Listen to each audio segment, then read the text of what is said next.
Well, again, I want to thank all of you for showing up and coming to participate in this class.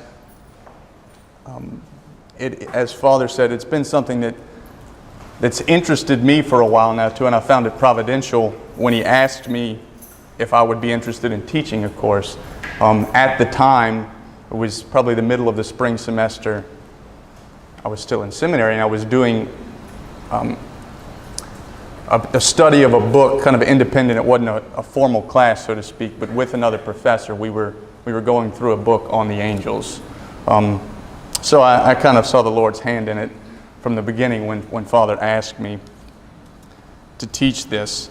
Just to kind of give you an idea of the layout of the course, those of you who pre-registered should have that in your folders. The first lecture here today, we'll talk about the nature of the angels. Then we'll move from there into the angels in creation and the trial period in the fall. And then we'll go through 2 sessions of the angels within the economy of salvation history. So the Old Testament and the New Testament. And I don't have the sheet in front of me, but I know we'll do a course on the fallen angels. We'll do one on the guardian angels, the archangels, the 9 choirs. We'll have one on the angels in the lives of the saints. And then we'll hopefully conclude with the angels and worship, particularly in the Mass. And, you know, that's tentative right now. It's flexible. So if you have questions, and I see that the questions that are coming kind of move us slightly off that track without taking us completely in another ballpark, then we may digress a little bit from what the schedule has. But for now, that's the track we're going to kind of proceed down. Today is going to be one of the more difficult classes, possibly just because we're talking about angelic nature, and that's something that's above human nature, and so it's a little bit tougher for us to grasp. But we do have what the Church has given us in her teachings. We have the wisdom of the saints, and then a lot of what we're going to be using is not necessarily dogma per se, but it's going to be the teaching of many of the saints, in particular St. Thomas Aquinas, who is known as the angelic doctor because of the amount of work that he did on the angels, and his theological speculation, which is based on a found philosophical basis. And so it's something that's although not necessarily the Church, again, proposes as dogma, it's something that is something that we can put our trust in and put our faith in. To begin with, and I'll again want to point out just a few texts that I'm using, other than quotes from the saints, the Church Fathers, St. Thomas, Pseudo-Dionysius or Dionysius the Areopagite is one of the other main sources for a lot of the work that we have on angels. I'm going to be using some of the quotes that you hear today will be from this book right here. It's called The Angels in Catholic Teaching and Tradition by Father Pascal Parente. I'm going to get you a bibliography. I think next week we'll hand out packets, and in the back of that packet you'll have a bibliography with a number of sources that I've used and some that I haven't used, but there's plenty out there.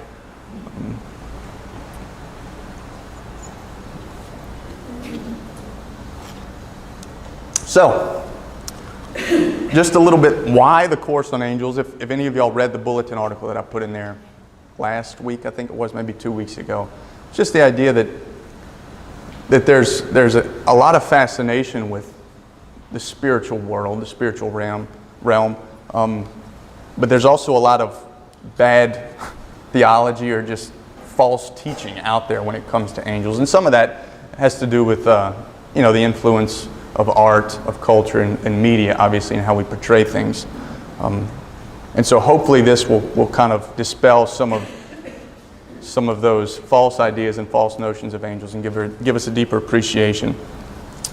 of the reality of the angelic world. So to begin with, I'm going to start with a quote from St. Augustine, which the Catechism also uses in its section on the angels. We're speaking about the nature of the angels. The angels are spirits, but it is not because they are spirits that they are angels. They become angels when they are sent. For the name angel refers to their office, not to their nature. You ask the name of this nature, it is spirit. You ask its office, it is that of an angel. So what St. Augustine is making an important distinction here between office and nature. You know, the term angel itself comes from the Greek word angelos, which was a term that means messenger, which is what he says. So even in the ancient cultures, when Greek was a predominant language, angelos could be referred to as like the mailman, you know, somebody who's bringing a message. But the reason we call them that, it's not insignificant because it tells us something about what they do. So we see that often throughout the scriptures, the angels are sent from God to deliver some message to his people. And so just an important distinction between what they do, their office, and what they're commonly called, and their nature, which is spiritual. And that's what we get from the Fourth Lateran Council and the First Vatican Council. It said the nature of the angels is spiritual. I'm not going to read you the quotes, but just know that we draw that from those church councils. So what does it mean to be spiritual? It means that they are incorporeal. They are without bodies. Right? The immaterial. And that's going to have a huge impact on how we approach their nature because we do have bodies. Right? And so part of the rest of this discussion, what I'm going to try to do is to juxtapose the angelic nature and the human nature. So we're going to go from here to talking about angelic knowledge, how they know, and their will, and then a little bit about how they move and their powers.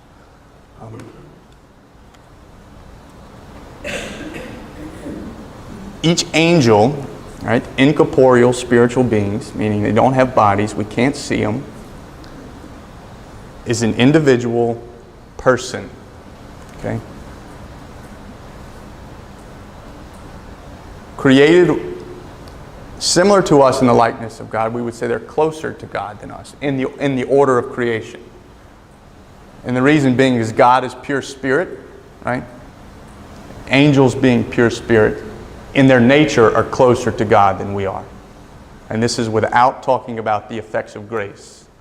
I don't want to bring any confusion into the picture. If you have questions after, we can try to answer those. But just on the level of nature, without God's grace influencing either, the angelic nature is higher than human nature, closer to God because of its likeness to him and that he's pure spirit. Endowed, like us, with an intellect and a will. Okay, so they don't have bodies, materially speaking, but they have an intellect and they have a will. And so nature is distinguished by its faculties and its operations. The faculties being intellect and will, the operations of those faculties. The intellect is made to know, and in particular to know truth, and the will is meant to choose according to the truth, so to choose the good.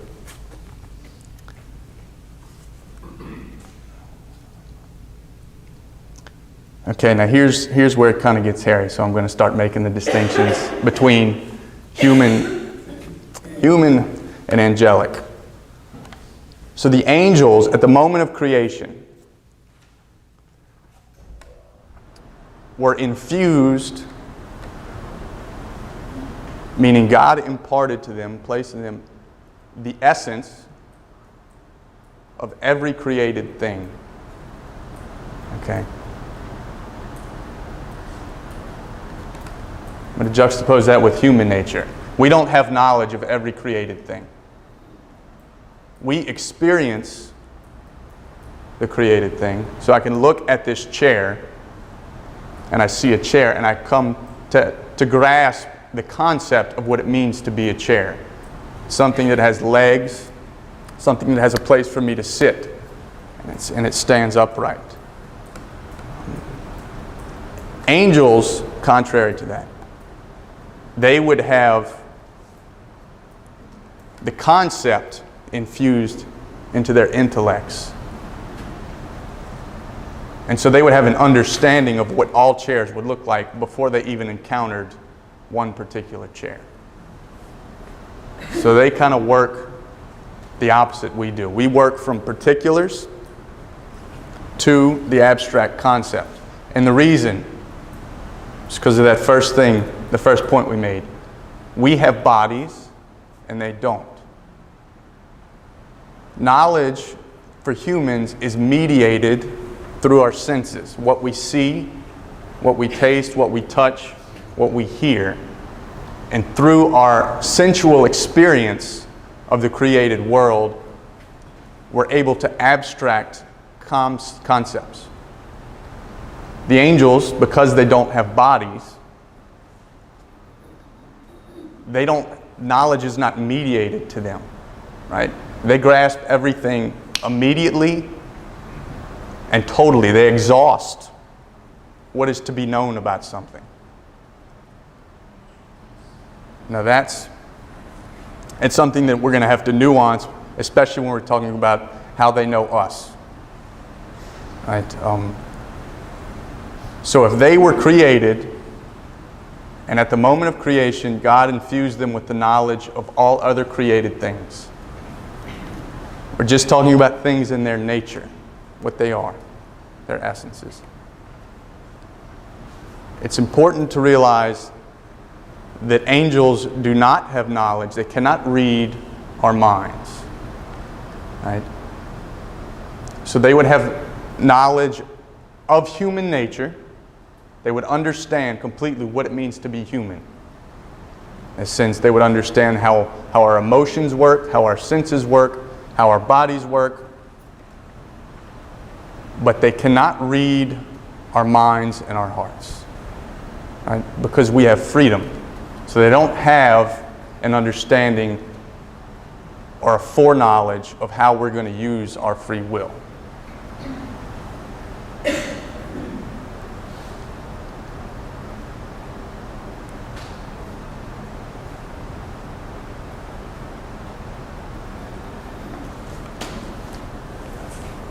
And also, I would say too, and because you'll hear some of this with regard to people's encounters with angels, and sometimes with exorcists and their encounters with the demonic, where it'll appear that the angels know future events. You know, so their intellects far superior to ours, what we said, but they can't know the future. That's what I just said. And yet experience tells us that sometimes they're able to foretell future events. What's going on there, and what we have to realize, is that their knowledge and their intellect is far superior to ours. So again, they're able to look at something and exhaust everything there is to know about it in the sense of its being as a creature. And one of the things that they're able to do is to connect cause and effect. So they can look at something and see how it produces a certain effect. And so they're able to see that much more clearly too. The relationship between cause and effect. So they're able to look at a number of different things at a much deeper level than we are, understand the cause and effect relationships between all of those, and anticipate something that's probably going to happen. So it's not that they have certain knowledge of the future, but because of the power of their intellect, they're able to make certain conjectures about it that are probable because of their understanding of cause and effect relationships. Y'all following me on this? I know we're getting pretty dense here. He said this is going to be the most dense one, so bear with me. But it's important that we understand some of these things.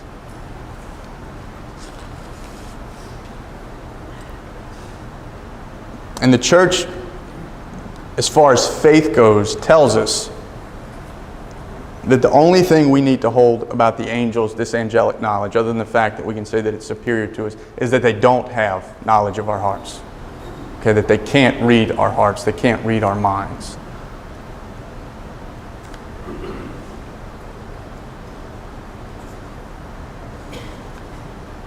So we understand the distinction too between human understanding, human knowledge, and angelic knowledge. How one's mediated through the senses and the other one's not mediated. Something else in regard to that. Human knowledge is something that's built up gradually. You know, we talk about the age of reason being 7, but even before that, children learning, and then we gather more knowledge and build upon the knowledge, you know, until the day we die, hopefully. Talk about we're always learning. It's not like that with the angels. Their knowledge is perfect from the moment of their creation. So they don't necessarily learn something new, so to speak. Now, again, that's something that needs to be nuanced because they don't necessarily know how we're going to act with our free will, but they have an understanding of how everything operates, how everything is and works according to its nature. So because of that, and we'll move into the angelic will next, because of the perfection of their knowledge and the superiority of their intellects, when it comes to willing, you know, a movement of the will towards something, making a decision, they don't make mistakes. It's not like us where we say, oh, you know, this is what it looked like to me. This was what the situation looked like, and so I chose to do this. If I'd have known all these other things about the situation, I would have chose to do something different. It's not like that with the angels. They have a complete understanding of the things as they are. And so because of that, when they choose, it's permanent. They move their will perfectly to something and they're committed. I'd like to share with you a quote from this book that I was showing you. It's somewhat poetic, but I like it. That's why I'm going to share it. Following that perfect knowledge of theirs, the angels' surrender to love is immediate, unwavering, utterly whole, and completely irrevocable. The fire of an angel's love is not built up slowly. It has no stages of mere smoldering, no agonizing moments of dying embers. Rather, the angel is immediately a holocaust, a roaring conflagration, aflame with a love that will never lessen. So once the will is moved, it's done, permanent. I have a question. If they understand everything and have a complete understanding, how on earth would Satan have been so stupid if he understood the consequences to pick that? Well, we're going to get to that next class. Stay tuned. It's a good question, though. And I mean, it's kind of an obvious question that follows. We'll talk about it.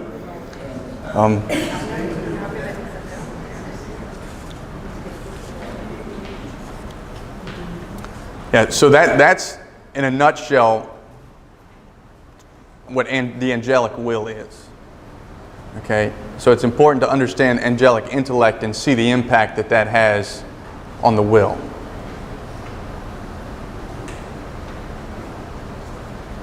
So next we'll move to angelic motion and angelic power, and it'll be more on angelic motion, but the power is also influential in understanding this notion. Because again, if angels are pure spirits, they're immaterial, then how can we talk about them being in a place and moving? Because when we talk about place, I'm in this building, we're talking about something that's set off by boundaries, physical boundaries.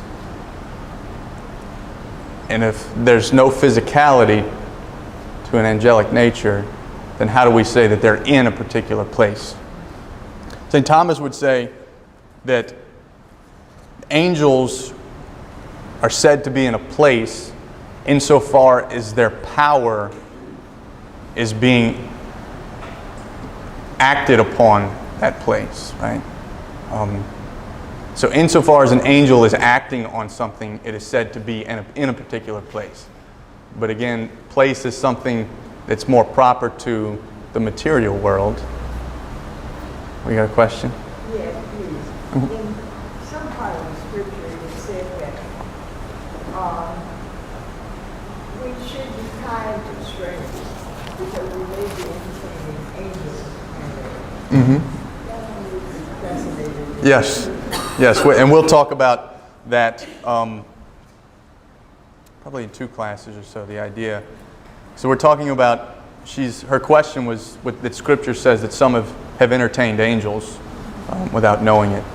And so the idea of something being immaterial, the angels don't have bodies, how is it that sometimes in the Scriptures we see them with bodies?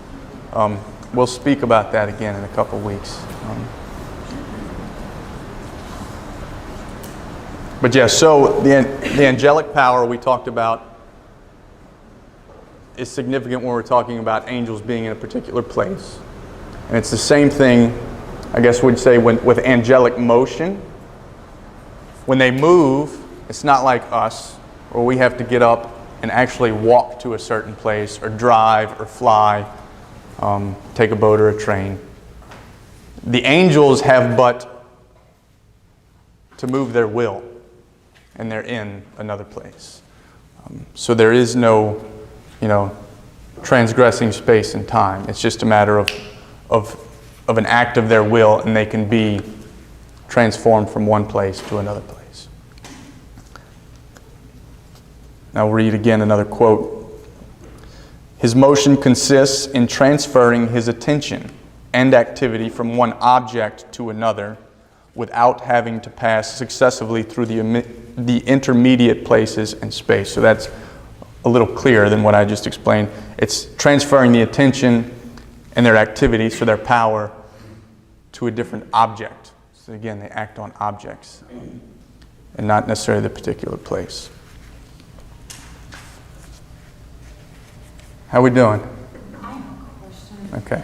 Guardian angel prayer, like to guard the will to God. Mm-hmm. I'm getting ahead of myself. You probably are. But ask your question. I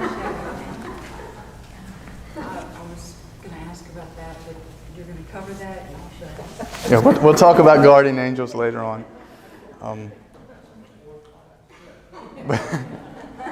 But no, and 2, what I want y'all to do, if you have questions that may not pertain to this particular session, write them down, please. And I'd like to collect them so that hopefully I can make sure to address them. You'll be inundated. Just that's okay. Well, I mean, the topic itself is not necessarily an easy one, and so. Any further questions? That's what I have right now on the nature of angels. Okay, we talk about the angelic intellect and the angelic will based on the fact that they're immaterial spiritual beings. The way that they come to know things, it's an immediate and perfect understanding that was infused at the moment of their creation. Yes, Laura? And I was just going to ask, are they around us, or are they not around us? This is a good question. Well, based off of what we just said. You talk about they have certain powers and boundaries. So I'm just wondering, are our guardian angels with us right now? Yeah, your guardian angel would be with you, but based off of this, it's not like they're always walking side by side. That's I mean, we may visualize it like that, and that's not necessarily a bad thing. Like the bridge. You see the teacher. But again, what we talk about angels in place, they're in a place insofar as they're exerting their power on an object that is in the place. And so our angels, the guardian angels, we'll talk about that again later on, but if they've been assigned to us, It means they've been assigned to us to exert their power, not in a domineering type way, but to help, so that they would be with us. Yes. Do they have personality? Now you're getting ahead of yourself there. Sorry. It's okay. It's okay. Any further questions? Need for clarification? Because, like I said, this stuff is kind of dense, and it's very philosophical. It wasn't my intention to bore you, but again, some of these principles are very foundational to understanding the. Who studied that? You said they exert their power. Yeah. What do you- Well, some of the powers we'll talk about in what you see in Scripture. So the idea that they can move physical objects. One, we see that in. Against evil. Yeah, their power to fight against evil, the angelic spirits, their power to help illuminate our intellects and to help move our wills, give us, they're kind of mediators of grace, as you will. You said at the beginning that the angels were created for a purpose, and each one, are there angels still being created, or is there a set number of angels created at the same time?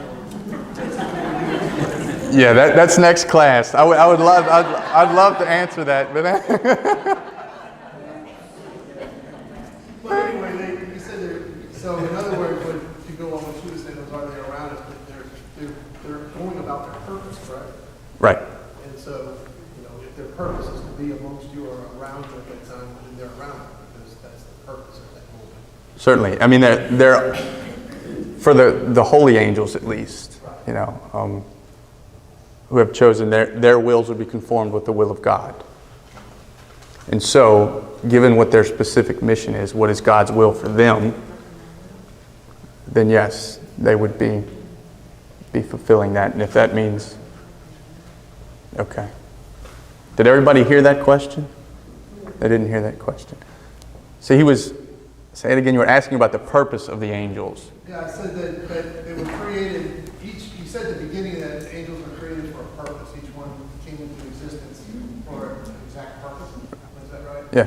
And so, I guess there's different levels of angels that have different purposes to serve God. Certainly, yeah. And so, when she was asking whether or not, if the angels were around us all the time and if they're walking with us, they might be because their purpose happens to be where you're at that moment, or what's going on in your life, or what's going on around you, but not because they're just floating around. Right, yeah.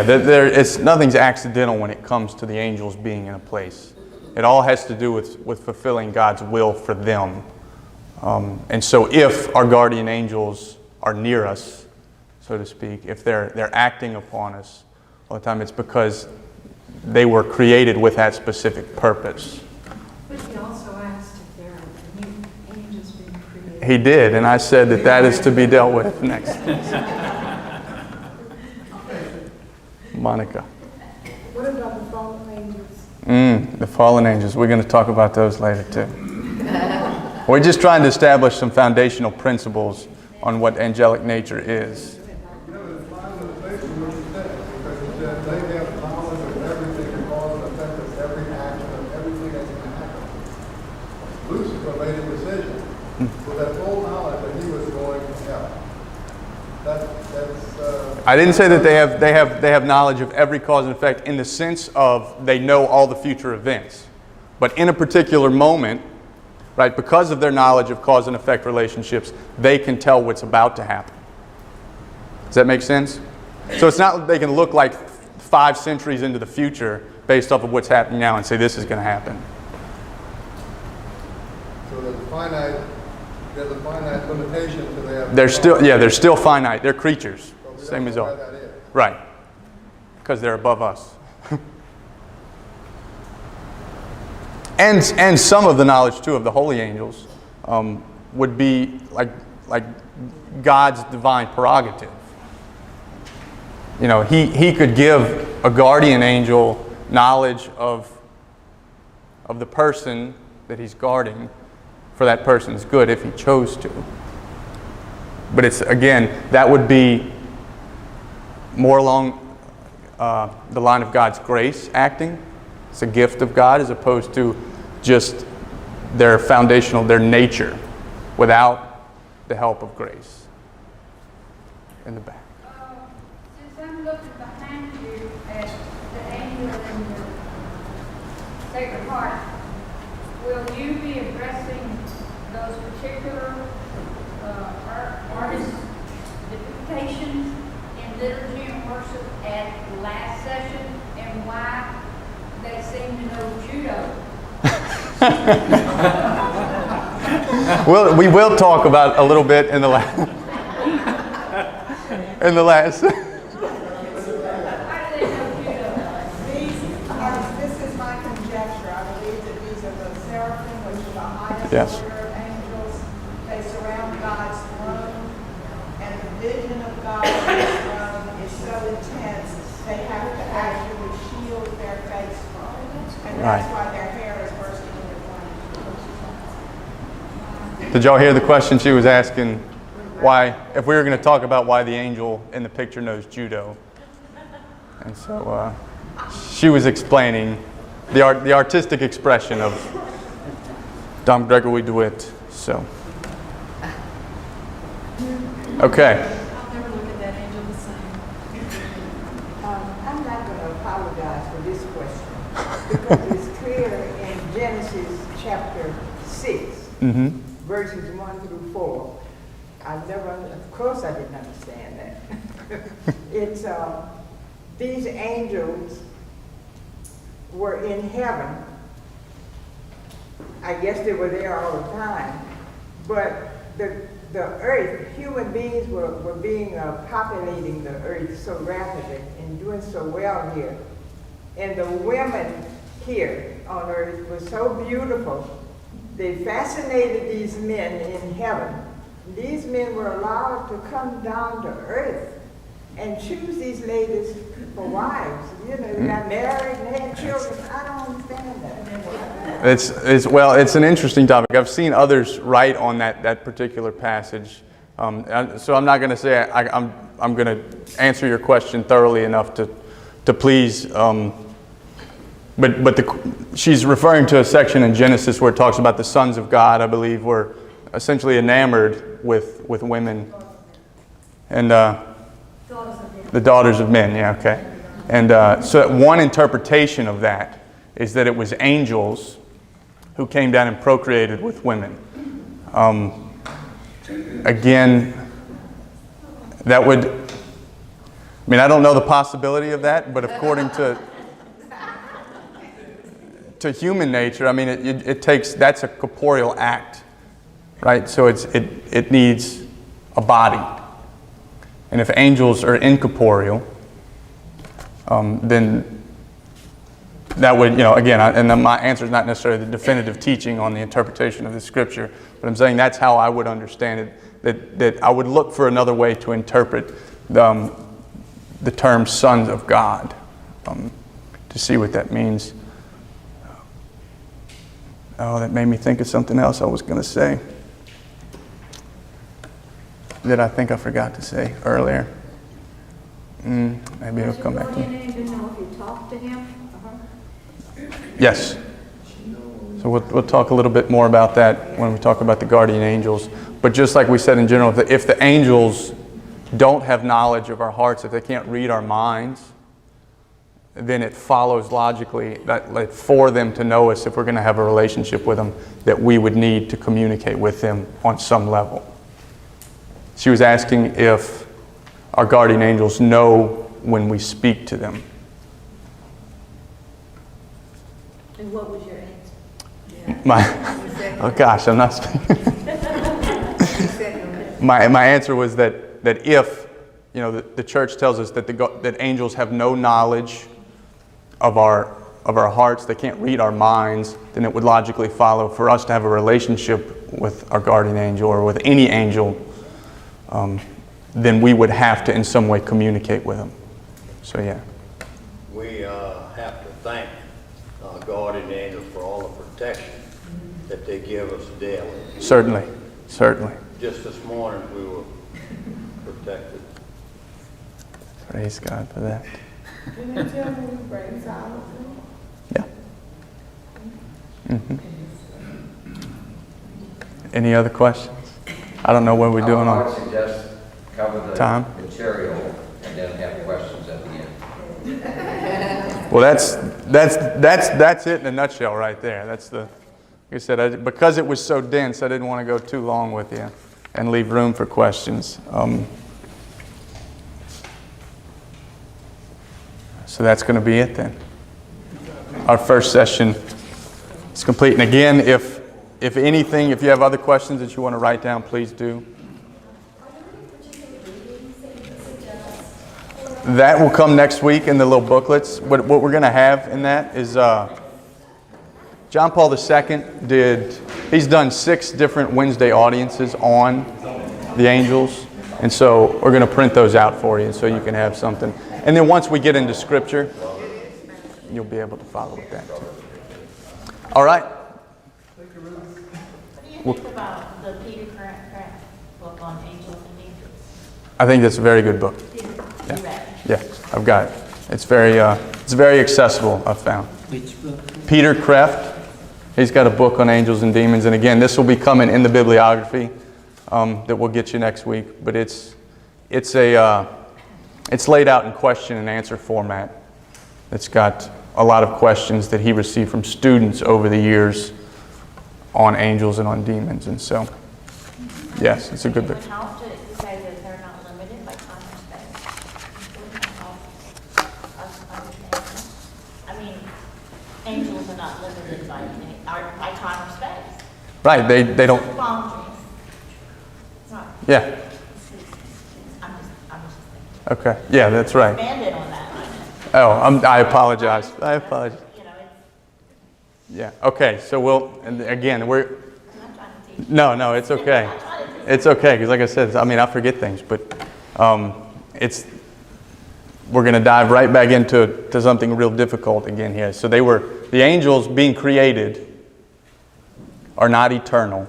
Eternity is something proper to God alone. But because they're not material, they don't have bodies, they're not confined to time as well. So they're not eternal on one hand, they're not in time on the other hand. And so the concept is a difficult one. It's important to establish the fact that they're not confined to space and time, that they're immortal. Right? So they were created, but they will never die. And there's some theologians, especially in the Middle Ages around St. Thomas in that time, they would try to ascribe some type of term to how they exist then. You know, what is this dimension, if you will? And they would call it aveternity, I believe. I'm not an expert on aveternity though, so I can't go any further than that, other than saying that they're not eternal, but at the same time they're not confined by time. Because time is something that is applicable to the material world. Be a measure of change, acting on matter.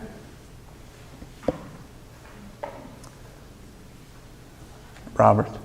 Are angels and demons created at the same time with the same powers, and then Yeah, so he asked by the will if angels and demons were created at the same time. We'll talk about that a little bit next class, but yeah, they're all the same nature.